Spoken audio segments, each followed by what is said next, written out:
Item ಯಾವುದೇ ಇರಲಿ try ಮಾಡಿ ಆಚಿ ಚಿಕನ್ ಮಸಾಲಾ 50 ಗ್ಯಾರಂಟಿಯಲ್ಲಿ ಯಾವೆಲ್ಲ ಸುದ್ದಿಗಳಿವೆ ಅಂತ ಒಂದೊಂದಾಗೆ ನೋಡ್ತಾ ಹೋಗೋಣ. ಒಂದು ಚಹಾ ಕುಡಿದ್ರೆ ಋಣ ಇಟ್ಕೊಳ್ಬೇಕು. ಎಂಎಲ್ಸಿ ಮಾಡಿದ್ದು ನಾವು ಕಾಂಗ್ರೆಸ್ ಪಕ್ಷದ ಅನ್ನ ತಿಂದ ಮೇಲೆ ಕೆಲಸ ಮಾಡಬೇಕಿತ್ತು ಎಂದು ಸಚಿವ ಎಸ್ಎಸ್ ಮಲ್ಲಿಕಾರ್ಜುನ್ ಹೇಳಿದ್ದಾರೆ.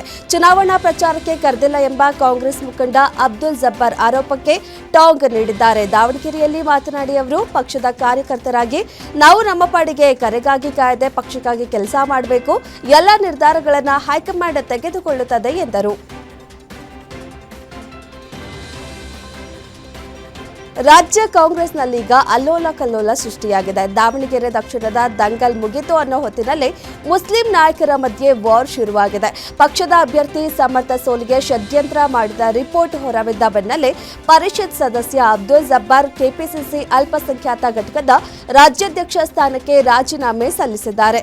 ಸಿಎಂ ರಾಜಕೀಯ ಕಾರ್ಯದರ್ಶಿ ಸ್ಥಾನಕ್ಕೆ ರಿಸೈನ್ ಮಾಡುವಂತೆ ಪರಿಷತ್ ಸದಸ್ಯ ನಸೀರ್ ಅಹಮದ್ಗೆ ಸೂಚನೆ ನೀಡಿರುವುದು ಮೇಜರ್ ಸರ್ಜರಿಗೆ ಸಾಕ್ಷಿಯಾಗಿದೆ.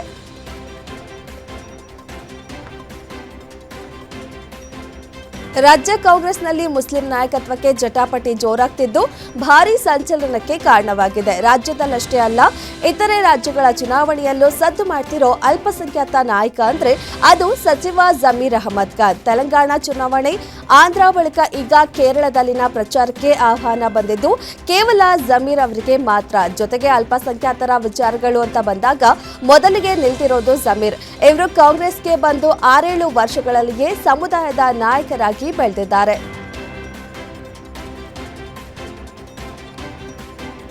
ಪ್ರಾದೇಶಿಕ ಪಕ್ಷ ಜೆಡಿಎಸ್ ಅಸ್ತಿತ್ವಕ್ಕೆ ಬಂದು 25 ವರ್ಷ ಆಗಿದೆ. ಈ ಹಿನ್ನೆಲೆಯಲ್ಲಿ ಬೆಂಗಳೂರಿನ ಕೊಮ್ಮಘಟ್ಟದಲ್ಲಿ ಬೃಹತ್ ಸಮಾವೇಶ ಮಾಡುವ ಮೂಲಕ ದಳಪತಿಗಳು ಶಕ್ತಿ ಪ್ರದರ್ಶನ ಮಾಡಿದ್ದಾರೆ. ಮಾಜಿ ಪ್ರಧಾನಿ ದೇವೇಗೌಡರು, ಜೆಡಿಎಸ್ ರಾಜ್ಯಾಧ್ಯಕ್ಷ ಕುಮಾರಸ್ವಾಮಿ ನೇತೃತ್ವದಲ್ಲಿ ನಡೆದ ಪಕ್ಷದ ಬೆಳ್ಳಿ ಹಬ್ಬ ಸಮಾವೇಶದಲ್ಲಿ ಸಾವಿರಾರು ಕಾರ್ಯಕರ್ತರು ಭಾಗವಹಿಸಿದ್ರು ಪಕ್ಷಕ್ಕೆ ಬಲ ತುಂಬಿದ್ದಾರೆ.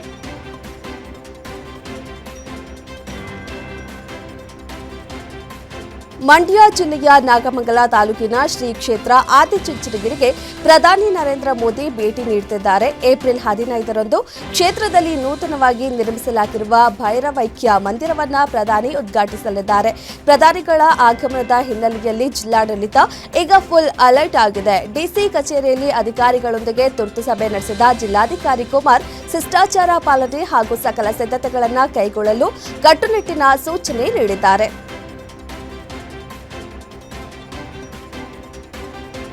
ಪೀಣ್ಯ ಎಲಿವೇಟೆಡ್ ಫ್ಲೈಓವರ್ನ ಕೇಬಲ್ ದುರಸ್ತಿ ಕಾರ್ಯ ಯಶಸ್ವಿಯಾಗಿ ಮುಕ್ತಾಯಗೊಂಡಿದ್ದು, ಹೀಗಾಗಿ ಅಂತಿಮ ಹಂತದ ಲೋಡ್ ಟೆಸ್ಟಿಂಗ್ ಪ್ರಕ್ರಿಯೆ ನಡೆಯಲಿದೆ. ಈ ಹಿನ್ನೆಲೆಯಲ್ಲಿ ಮುನ್ನೆಚ್ಚರಿಕಾ ಕ್ರಮವಾಗಿ ಮೇಲ್ಸೇತುವೆಯನ್ನ ನಾಳೆಯಿಂದ 5 ದಿನಗಳ ಕಾಲ ಸಂಪೂರ್ಣವಾಗಿ ಬಂದ್ ಮಾಡಲು ತೀರ್ಮಾನಿಸಲಾಗಿದೆ. ನಾಳೆ ಬೆಳಗ್ಗೆ 5 ಗಂಟೆಯಿಂದ ಆರಂಭಗೊಂಡು ಏಪ್ರಿಲ್ 17ರ ಬೆಳಗ್ಗೆ 11 ಗಂಟೆವರೆಗೆ ಫ್ಲೈಓವರ್ ಸಂಪೂರ್ಣ ಬಂದ್ ಆಗಲಿದೆ.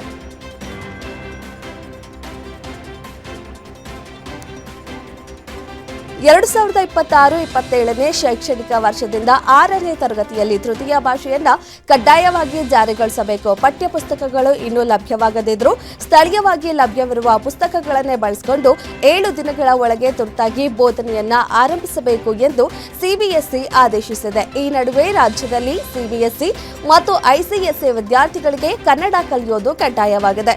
ಹೀಗಾಗಿ ಕನ್ನಡ ಭಾಷೆಯನ್ನ ಪ್ರಥಮ, ದ್ವಿತೀಯ ಭಾಷೆಯಾಗಿ ಕಲಿಯೋಕೆ ಅವಕಾಶವಿದೆ.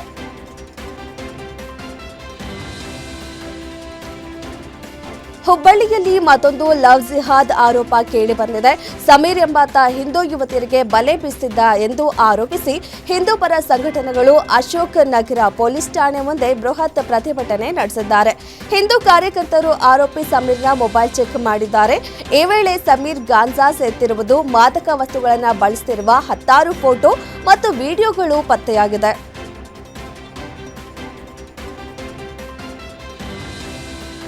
ಹುಬ್ಬಳ್ಳಿ ಸೇರಿದಂತೆ ರಾಜ್ಯಾದ್ಯಂತ ನಡೆಯುತ್ತಿರುವ ಲವ್ ಜಿಹಾದ್ ಪ್ರಕರಣಗಳ ಹಿಂದೆ ವ್ಯವಸ್ಥಿತ ಜಾಲವಿದೆ ಎಂದು ಕೇಂದ್ರ ಸಚಿವ ಪ್ರಹ್ಲಾದ್ ಜೋಶಿ ಆರೋಪಿಸಿದ್ದಾರೆ. ಧಾರವಾಡದಲ್ಲಿ ಮಾತನಾಡಿದ ಅವರು, ಇಡೀ ದೇಶಾದ್ಯಂತ ಈ ಜಾಲ ಹರಡಿದೆ. ಅದರಲ್ಲೂ ಕಾಂಗ್ರೆಸ್ ಸರ್ಕಾರ ಇರುವ ಕಡೆ ಇಂತಹ ಪ್ರಕರಣಗಳು ಹೆಚ್ಚಾಗಿ ನಡೆಯುತ್ತಿವೆ ಎಂದು ವಾಗ್ದಾಳಿ ನಡೆಸಿದ್ದಾರೆ. ಸರ್ಕಾರ ಈ ಕೂಡಲೇ ಎಚ್ಚೆತ್ತುಕೊಳ್ಳದಿದ್ದರೆ ಜನ ಬೀದಿಗೆ ಇಳಿಯಬೇಕಾದೀತು ಎಂದು ಎಚ್ಚರಿಸಿದ್ದಾರೆ.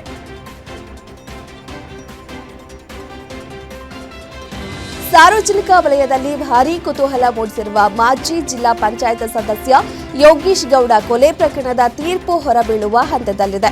ಆದರೆ ಇತ್ತ ಯೋಗೀಶ್ ಗೌಡ ಅವರ ಕುಟುಂಬದಲ್ಲಿ ಆಸ್ತಿ ವಿಚಾರವಾಗಿ ದೊಡ್ಡ ಮಟ್ಟದ ಕಿತ್ತಾಟ ಶುರುವಾಗಿದ್ದು ಪೊಲೀಸ್ ಠಾಣೆ ಮೆಟ್ಟಿಲೇರಿದೆ. ಧಾರವಾಡ ತಾಲೂಕಿನ ಗೋವನಕೊಪ್ಪ ಗ್ರಾಮದ ತೋಟದ ಮನೆಯಲ್ಲಿ ಆಸ್ತಿ ಹಂಚಿಕೆ ವಿಚಾರವಾಗಿ ಯೋಗೀಶ್ ಗೌಡ ಅವರ ಸಹೋದರ ಗುರುನಾಥ್ ಗೌಡ ಮತ್ತು ಸಹೋದರಿಯರ ನಡುವೆ ಗಲಾಟೆಯಾಗಿದೆ. ಘಟನೆಯ ಬಗ್ಗೆ ಧಾರವಾಡ ಗ್ರಾಮಾಂತರ ಪೊಲೀಸ್ ಠಾಣೆಯಲ್ಲಿ ದೂರು ದಾಖಲಿಸಿದ್ದಾರೆ. ಸಿಲಿಕಾನ್ ಸಿಟಿಯಲ್ಲಿ ಪುಂಡರಿಗೆ ಪೊಲೀಸರ ಭಯವೇ ಇಲ್ಲದಂತಾಗಿದೆ. ಸಣ್ಣದೊಂದು ಟೈರ್ ವಿಚಾರಕ್ಕೆ ಹೆದ್ದಾರಿಯಲ್ಲೇ ಪುಂಡರ ಗ್ಯಾಂಗ್ ಮೆಕ್ಯಾನಿಕ್ ಮೇಲೆ ಹಲ್ಲೆ ನಡೆಸಿದ್ದಾರೆ. ಮೆಕ್ಯಾನಿಕ್ ಅಮೀರ್ ಎಂಬುವರ ಮೇಲೆ ಶೇಜಾದ್ ಆತನ ಸಹಚರರು ಸೇರಿ ಹಲ್ಲೆ ನಡೆಸಿದ್ದಾರೆ. ಕಡಿಮೆ ಬೆಲೆಗೆ ಟೈರ್ ಕೊಡಿಸಲಿಲ್ಲ ಎಂಬ ಕ್ಷುಲ್ಲಕ ಕಾರಣಕ್ಕೆ ಗಲಾಟೆ ನಡೆದಿದೆ. ಟೈರ್ ಕೊಡಿಸಲು ಅಮೀದ್ ನಾಗಸಂದ್ರಕ್ಕೆ ಕರೆದೊಯ್ದರು. ಆದರೆ ಸುಳ್ಳು ಹೇಳಿ ಕಾಲಹರಣ ಮಾಡಿದ್ದಾನೆ ಎಂದು ಆರೋಪಿಸಿ ಪಿಣ್ಯ ಫ್ಲೈಓವರ್ ಮೇಲೆಯೇ ಅಮೀದ್ಗೆ ಧರ್ಮದೇಟು ನೀಡಿದ್ದಾರೆ.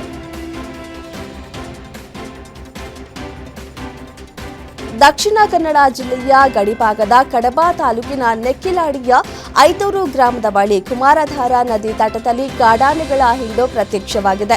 ನದಿಗಿಳಿದು ನೀರಾಟ ಆಡುತ್ತಿರುವ ಕಾಡಾನೆಗಳು ಜನವಸತಿ ಪ್ರದೇಶಕ್ಕೆ ನುಗ್ಗುವ ಆತಂಕ ಮೂಡಿಸಿವೆ. ಸ್ಥಳದಲ್ಲೇ ಬೀಡು ಬಿಟ್ಟಿರುವ ಅರಣ್ಯ ಇಲಾಖೆಯ ಅಧಿಕಾರಿಗಳು ಆನೆಗಳನ್ನ ಕಾಡಿಗೆ ಅಟ್ಟಲು ಪ್ರಯತ್ನಿಸುತ್ತಿದ್ರು. ಮತ್ತೆ ನದಿಗೆ ಮರಳುತ್ತಿರುವ ಕಾಡಾನೆಗಳು ಜನರಲ್ಲಿ ಆತಂಕ ಹೆಚ್ಚಿಸಿವೆ.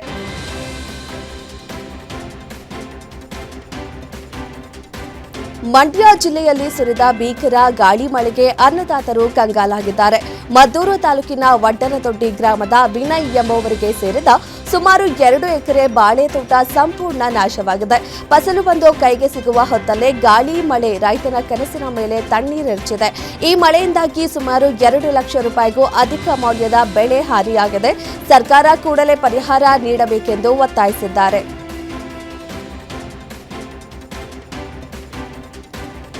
ಬೆಂಗಳೂರು ಮುಂಬೈ ವಂದೇ ಭಾರತ್ ಸ್ಲೀಪರ್ ರೈಲಿಗೆ ಗ್ರೀನ್ ಸಿಗ್ನಲ್ ಸಿಕ್ಕಿದೆ.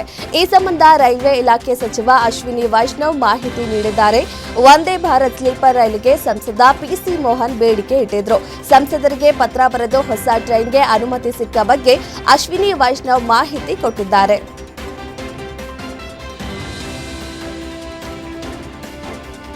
ಪ್ರಧಾನಿ ನರೇಂದ್ರ ಮೋದಿ ಮತ್ತು ಲೋಕಸಭೆ ವಿಪಕ್ಷ ನಾಯಕ ರಾಹುಲ್ ಗಾಂಧಿ ಅವರು ಮುಖಾಮುಖಿಯಾಗಿದ್ದು ಸೌಹಾರ್ದಯುತ ಸಂಭಾಷಣೆ ನಡೆಸಿದ್ದಾರೆ.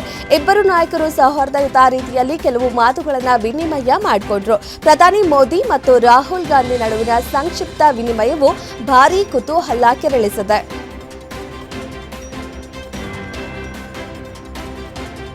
ಪ್ರಧಾನಮಂತ್ರಿ ನರೇಂದ್ರ ಮೋದಿ ಅವರು ಪಶ್ಚಿಮ ಬಂಗಾಳದ ಸಿಲಿಗುರಿಯಲ್ಲಿ ಬೃಹತ್ ರೋಡ್ ಶೋ ನಡೆಸಿದ್ರು.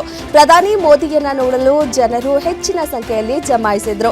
ಅಲ್ಲಿ ಸೇರಿದ್ದ ಜನರು ಜೈ ಶ್ರೀರಾಮ್ ಎಂದು ಘೋಷಣೆ ಕೂಗುತ್ತಾ ಕೇಸರಿ ಬಾವುಟಗಳನ್ನು ಹಾರಿಸುತ್ತಾ ಪ್ರಧಾನಿ ಮೋದಿ ಅವರನ್ನ ಸ್ವಾಗತಿಸಿದ್ರು. ಮಾರ್ಗದುದ್ದಕ್ಕೂ ಬಿಜೆಪಿ ಬೆಂಬಲಿಗರು ಸಾಲುಗಟ್ಟಿ ನಿಂತು ಧ್ವಜಗಳನ್ನು ಬೀಸುತ್ತಾ ತಮ್ಮ ಘೋಷಣೆಗಳನ್ನು ಕೂಗಿದ್ರು.